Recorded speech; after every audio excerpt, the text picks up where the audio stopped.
Hello friends, this is Chris. Today we'll be discussing Powered by the Apocalypse, but first I want to share a quick note. At one point in this episode, Doc and I talk about how players are never supposed to name the moves they're making, and how that made the game a little bit difficult for us to pick up at first.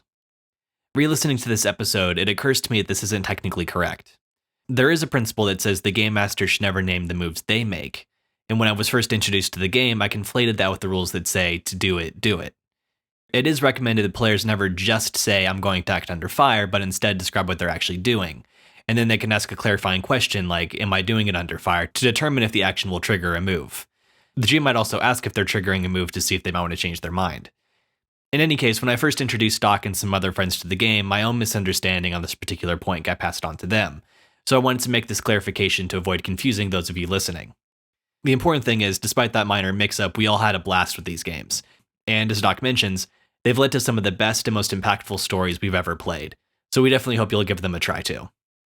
But without further ado, let's get to the episode.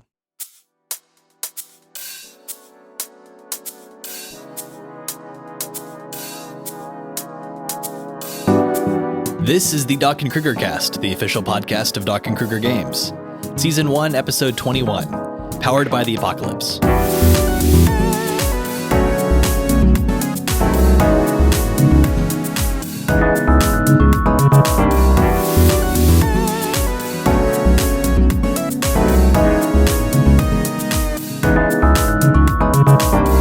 Hello friends, welcome to another episode of the Doc and Krueger cast. I'm Chris Krueger and I'm joined today by Adam Doc Brackin. Hey everybody. And today we're continuing our series on games that have inspired us as designers and that have inspired the Roll With It system in particular. And today is another all-time classic, I think, in the indie RPG community, and that is Powered by the Apocalypse, which is of course kind of an underlying system, maybe even more, you might argue a philosophy, more so than a specific system, behind a number of really great games. The first game in this system was created by Lumpley Games, and that was called Apocalypse World, hence the Apocalypse and Powered by the Apocalypse. And I would say that in general, pretty much every game in the system, while not a hard and fast rule, kind of has this sort of philosophy of the apocalypse. Now, that doesn't necessarily mean being a post-apocalyptic setting or genre, but more an idea around something being apocalyptic. So, one of my favorite examples is called The Warren. You can sort of think of it as a Watership Down. You've got these physiologically correct rabbits, but they're anthropomorphized, so they've got personalities and they've got thoughts and feelings and all this different stuff, and you're playing as them. And so you're playing as rabbits, but humans are the apocalypse. They're these crazy, threatening monsters that are, a direct threat to you that it's very hard to overcome, or that their influence is maybe deforesting your home or whatever the case might be. They eat the non-player characters. Looking at you, Chris. Right. I remember that now. So one of the really cool things about this game is we mentioned earlier in the season that this can take a lot of different forms, but this is a system where people tend to design games around a very specific idea, a very specific style of play. Each player character is usually going to be assigned what they call a playbook. That is kind of their character sheet, but it's got a lot of abilities specific to their character in addition to the sort of basic moves that everyone in the game has. It also defines things like relationships between your characters, which maybe you'll sort of fill in a few blanks at the beginning of the campaign and maybe keep adjusting those as time goes on. That help to, like Fiasco or like Lady Blackbird, kind of establish a starting point that you can take and like know that I'm connected to this other character in this way, and that's kind of something to build from moving forward in the story. And so one of the really neat things about this game is they actually say to do something, do it. Basically, that is to say that you don't say, I'm going to roll to attack. You say, I'm going to attack this guy, and the GM might even, depending on how they're playing, it might actually ask you to go into more detail, like, okay, great, how? Or explain how. So it's not just attacking this guy, it is, I'm going to whip out my bat and start beating on him or something like that. Echoes of Luke Crane and his final missive in Burning Wheel, which is, don't use this book unless you need to. Mm-hmm.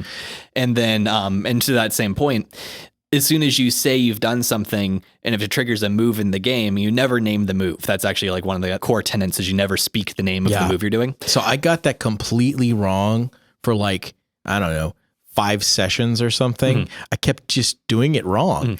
It's like, I'm going to go aggro. I'm going to go aggro. It's like, no, you tell me what you're doing. And if that means going aggro, then we'll roll it. And I couldn't wrap my mind around this idea that I have a playbook in front of me that I am not naming the things of, if that makes sense, to the point where I almost got to like be a little frustrated with, well, if I can't do these things, why are they in front of me? Why aren't they in front of the GM? And it kind of makes me wonder if there's not like an alternate way to play this where you actually have the playbooks of the other characters in front of you as the GM with a smaller group or something. But that said, as critical as I am of how difficult it was for me to get into it to begin with, once I wrapped my mind around it, some of the most amazing roleplay experiences I have ever had have been in this kind of a powered by the apocalypse system. And what these systems are almost universally good at is driving you toward a particular feeling, a particular style of play, a particular sort of story. It gives you a very particular kind of tone. And we talked before in one of our episodes about how the Warren, for example, doesn't have the equivalent of a go aggro in that system. Right. It steers you away from direct confrontation because that's not what your characters are supposed to be about. Yeah, you're bunnies. You run away. Yeah. And there are also systems in place, depending on the game, that will kind of talk about the way your character is going to tend to change over time. Some of them treat it a little bit more traditionally, like you're just powering up your characters, you gain levels. Others, like Night Witches, for example, actually has this thing that happens where, I forget what they call it off the top of my head, but it's something like narrative health points. Certain things will happen to your character over time until eventually your character might actually be removed from the game. Plot armor. It's not called that. So I think I know why it is that that's so powerful. And it actually has to do with the fact that from the beginning, when you're picking a character, you're actually picking a character type. And what I mean by that is an archetype. It's a word we've used a lot this season, but it's it's almost like you're signing up for something. The feeling that I've gotten whenever I have chosen a playbook has been that feeling of when you were in middle school and you tried out for the school play and you got the part you wanted. Because the way it works in middle school is you're going to get a part probably, but you may not get the lead. And you may not get, that one you really like.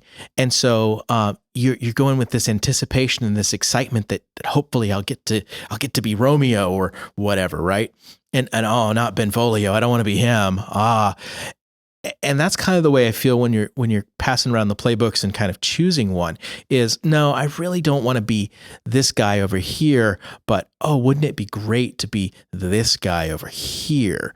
And so that, to me, I think is important when you're choosing characters. There's a lot of choice that comes into it, and you kind of build your character from that. But the archetype, you have to have buy-in, or it will not work. And one of the things that Powered by the Apocalypse is known for is having what they call agendas. These are things... We've talked before about how one of the great things about this system is it's a good way to ease people into people who are rules followers inherently, people who like live and die by following the rules of the game and maybe not thinking about games in kind of a story driven and open-ended, loose kind of way. This is a good way to kind of ease them into thinking in those ways because the rules are they're stating very explicitly things that we do and don't want to do when we're playing this sort of game. Yeah, a lot of stuff that we internalize around our game table and sort of do intuitively are explicit rules Powered by the Apocalypse. And that's kind of, well, that was counterintuitive to me too, in a weird sort of way. And so one of the games we've already mentioned, The Warren, each of the game's agendas tend to have a lot of commonalities, a lot of sort of common things to Powered by the Apocalypse. And then some get specific about like maybe tweaking something a bit or adding something or removing something to adjust to their setting. Yeah, archetypes are like that. That makes sense. In the back of the book for the Roll Fit system, we talked about some games that inspired us. And we were inspired by the system in general, but I specifically listed The Warren because it was The Warren that I was looking at when I was kind of pulling a few of these ideas that we incorporate into our game. And so, for example, when you're talking about being the game master, it talks about like how you should approach being a game master in this system. And so it's got what they call an agenda. I'm just going to read from the book here for a second. GMs in The Warren have 3 distinct agendas during play. These agendas are your ultimate goals. You aren't here to do anything else. Always portray a naturalistic world. ensure the characters live in exciting times, and you play to find out. And they sort of they have these paragraphs that explain what they mean by each of those. That's such a huge phrase. Play to find out. Right. You don't have like a preset story in mind that you're just sort of railroading everyone through. I think later on they actually say like, be a fan of the player characters. You're not out to destroy them. You're not out to get your way. You're more interested in seeing what they're able to accomplish and to go with what they're interested in. Yeah, it's super important when you play these narrative games to ask the question, who is the audience? And I personally think there's three answers to that, three possible answers. The GM can be an audience, which is exactly what you just said. The players can be the audience, sort of everybody at the table. Or just the player characters, those who have player characters can be the audience. And when that happens, typically what you're playing is the GM's story.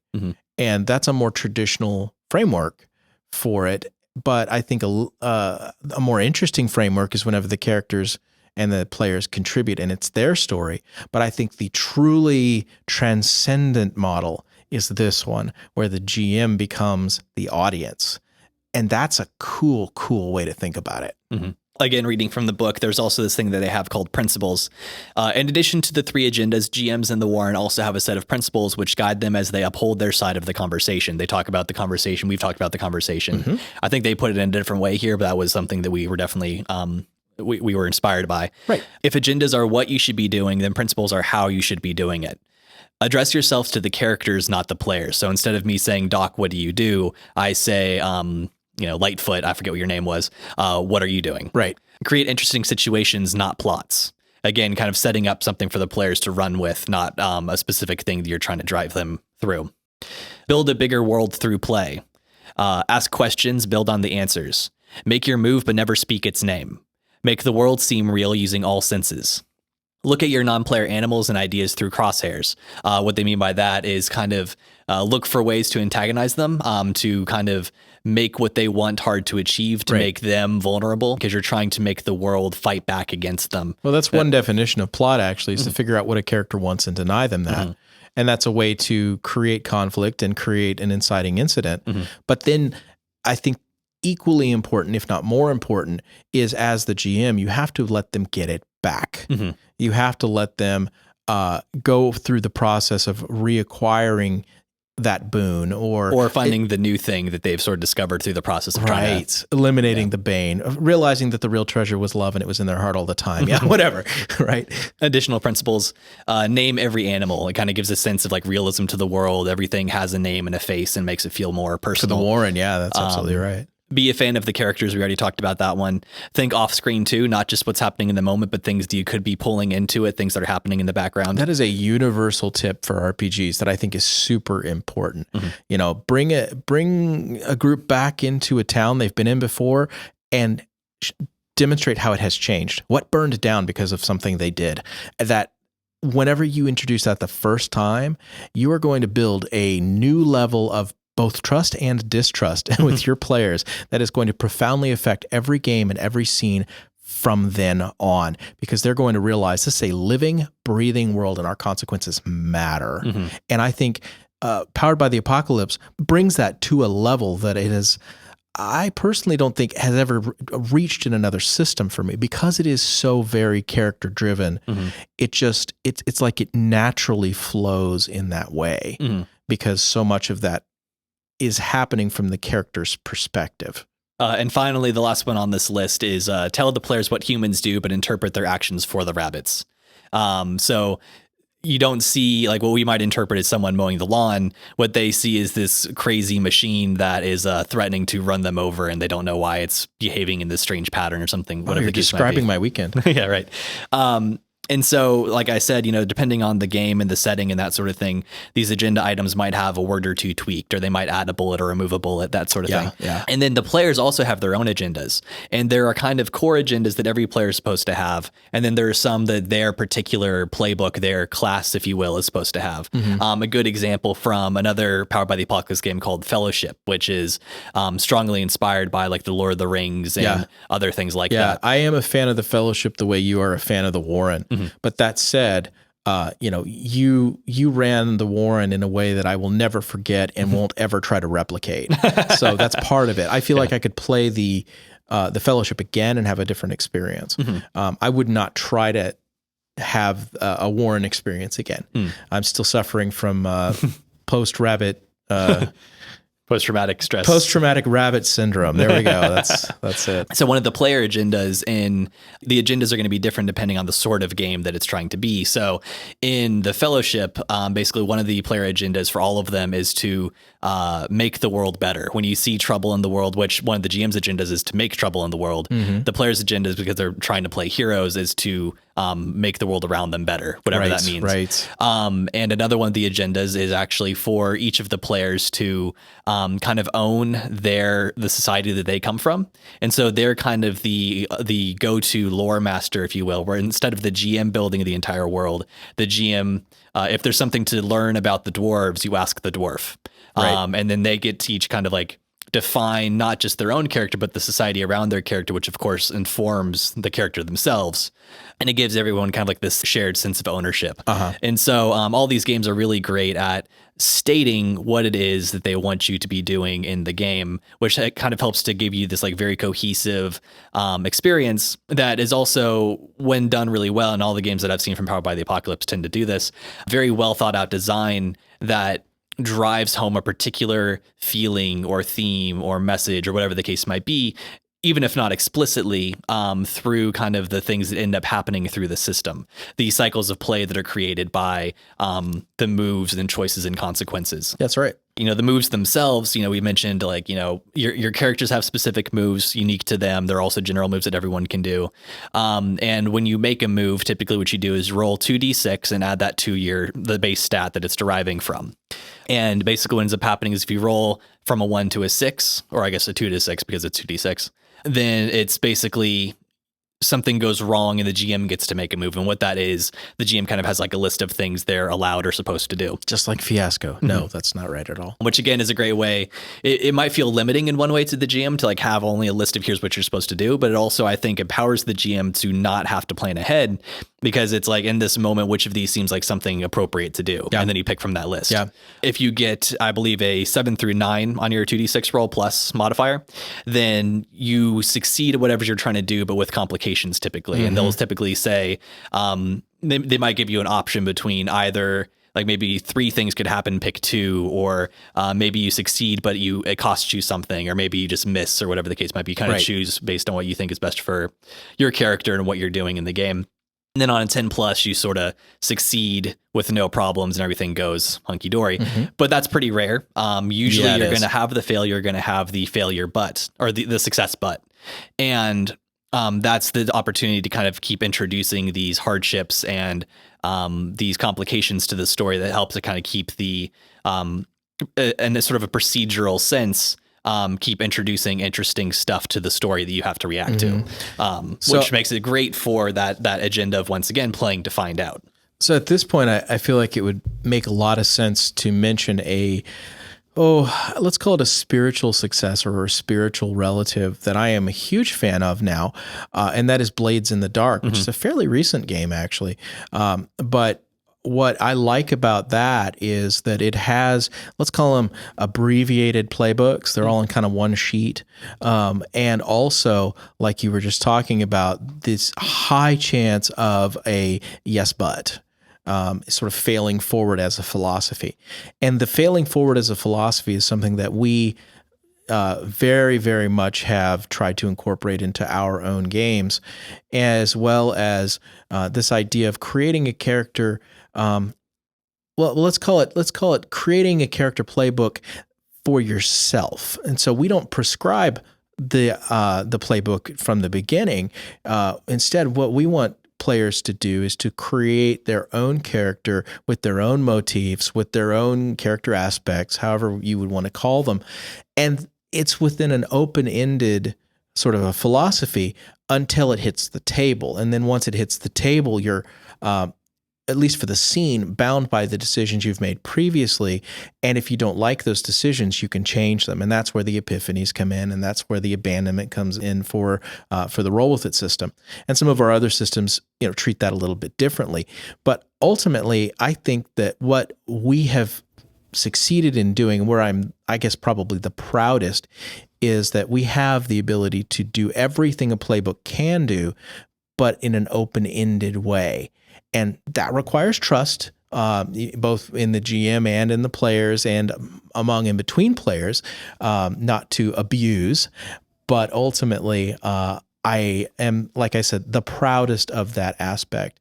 And taking all of these different features of all of these different games that we've talked about this season and being able to roll them together and create the system we've created, which is the Roll With It system and the others we're working on. I'm just so deeply proud of that, and very, very thankful to the community that has created these wonderful games and the genius designers that have made these games that we've been able to borrow these ideas from and tweak and make our own. So there's my little shout out to everybody, just everybody. Thank you, everybody. Yeah. And like I said, I think that, even if we don't pull a lot directly from Powered by the Apocalypse in a mechanical sense, I would say that so much of the indie RPG community owes a great debt to the philosophies behind Powered by the Apocalypse, because what they did is they took a lot of best practices that we can, that they sort of derived from their experiences in play, and formalized them and made them explicit and wrote them down and made them, here's how we are agreeing to engage with this game, and here are my agendas as a GM, and here's your agenda as a player. And then we're all working together, understanding our part to play in this collaboration, and then driving that toward a really cool play experience together. Then sort of taking all of those and these great ideas that they've sort of written down and then applying it to our own philosophy again in turn. Yeah. And I think that once you've played Powered by the Apocalypse game, and as you said, Doc, kind of getting past that weird sort of first impressions. Yeah, that weird sort of dissonant feeling almost of like, this isn't quite clicking. Why does this feel so odd? Yeah. And then when it finally does click, sort of understanding that really what it's about is playing freely telling your story. That's right. But along the lines of like what you've been sort of led toward, and then letting the system react to your gameplay, right, or to your narrative, as opposed to your narrative reacting only to your gameplay. That's right. I think one of the strengths of having those playbooks sort of preconceived is that they feel like they exist in the same world. They feel like the tone and the theme is all packaged together, and then you, the player, are responsible for turning that character into the character you want them to be. And that both takes the pressure off, but also frees you to be able to do so many different things that you just can't do in a traditional, let's call it D20 system. So my hat off. Well, thank you for joining us, everyone, for Season 1, Episode 21 of the Doc and Krueger cast, our discussion on Powered by the Apocalypse and how it's influenced us. I'm Chris. I'm Doc. And we'll see you next time. The Doc and Krueger cast is a production of Doc and Krueger Games, jointly hosted by Adam Doc Brackin and Chris Krueger. The theme music was composed by Nick Krueger. The Roll With It system is available now. You can find it and our other games through our website, docandkrueger.com.